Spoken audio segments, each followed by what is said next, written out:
বাক স্বাধীনতা, সংবাদপত্রের স্বাধীনতা, জিয়াউর রহমান শুরু করলেন নতুন সংস্কারের মধ্যে। এটি ছিল তার রাজনৈতিক সংস্কার। আর অর্থনৈতিক সংস্কার কি ছিল? একটা বদ্ধ তথাকথিত ভ্রান্ত সমাজতান্ত্রিক অর্থনৈতিক ধারণা থেকে এটাকে নিয়ে আসলেন মুক্ত বাজার অর্থনৈতিক ধারণায়, এবং সেটা করে 3-3.5 বছরের মধ্যেই বাংলাদেশের চেহারা বদলে গেল। যে নিক্সন বলেছিলেন যে বাংলাদেশ একটা বটমলেস বাস্কেট, সেই আমেরিকা বললো যে বাংলাদেশ এখন একটা সম্ভাবনাময় দেশ। এই কথাগুলো আমাদের মনে রাখতে হবে, জানতে হবে বারবার। দেশনেত্রী বেগম খালেদা জিয়া তিনি প্রেসিডেন্সিয়াল ফর্ম অফ গভর্নমেন্ট থেকে পার্লামেন্টারি গভর্নমেন্টে নিয়ে গেলেন। 9 বছরে যারা বসে আছেন তারা দেশনেত্রীর সঙ্গে লড়াই করেছেন, রাস্তায় জেল কেটেছেন, একইভাবে স্বৈরাচারকে দূর করার জন্য।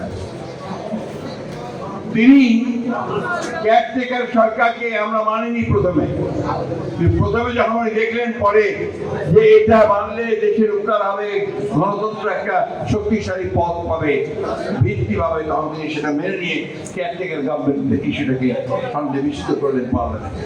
যার ফলে 3টে ইলেকশন হয়েছে, যে ইলেকশনগুলো নিয়ে কোনো প্রশ্ন ওঠেনি, মানুষের ভোটের অধিকারটাকে নিশ্চিত করে।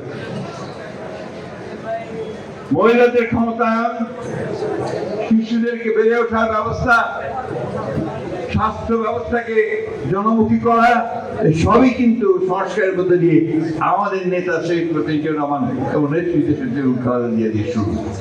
আজকে খুব কষ্ট পাই যখন শুনছি, পত্রপত্রিকায় দেখছি যে শহীদ জিয়ার প্রতিষ্ঠিত শিশু একাডেমিকে তার এখনকার যে জায়গায় ভবন আছে সেখান থেকে সরিয়ে ফেলা হয়। আমি স্টেটমেন্ট দিয়েছি, আমি আজকে আবার অনুরোধ করব।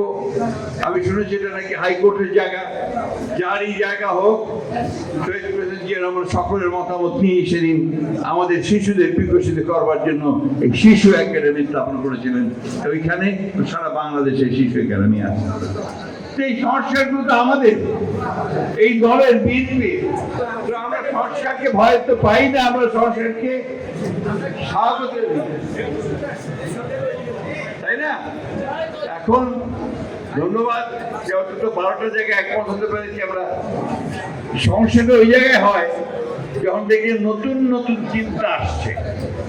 সেই চিন্তা করছে আমাদের দেশ জাতি ঠিক পরিচিত নয়।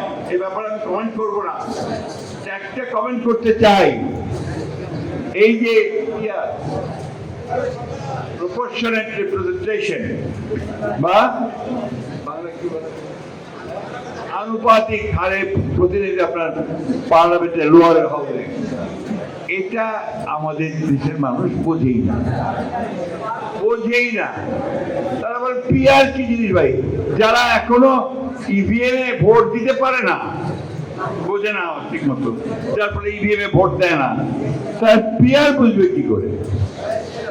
এই চিন্তা ভাবনার থেকে দূরে সরে যেতে হবে।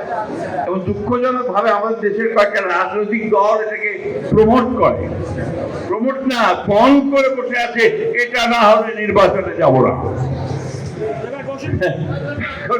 কি বলবো বলেন, এই দেশের মানুষ যেটাতে অভ্যস্ত সেই ভোটের ব্যবস্থা করেন, তার প্রতিনিধিত্বের ব্যবস্থা করেন, তার যে প্রতিনিধিত্ব থাকে, রিপ্রেজেন্টেশন থাকে, সেই পার্লামেন্টের নির্বাচনের ব্যবস্থা করেন।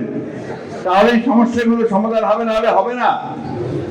বাইরে থেকে এসে বসে বা কাউকে আপনার নতুন নতুন চিন্তা ভাবনা দিয়ে কিন্তু দেশের সমস্যার সমাধান করা যাবে না।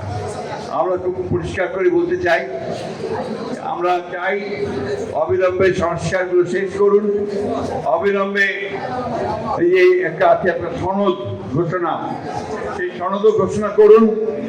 আর দয়া করে নির্বাচনের যে তারিখটা নির্ধারণ করেছেন আমাদের ভারপ্রাপ্ত চেয়ারম্যান জনাব তারেক রহমানের সঙ্গে লন্ডনে বৈঠকে বসে, যেটাতে জাতি অনুপ্রাণিত হয়েছে, আশান্বিত হয়েছে, সেই সময়টাতে নির্বাচন দিন, মানুষ তার অধিকারটা ফিরিয়ে দিন, ভোটের অধিকার ফিরিয়ে দিন।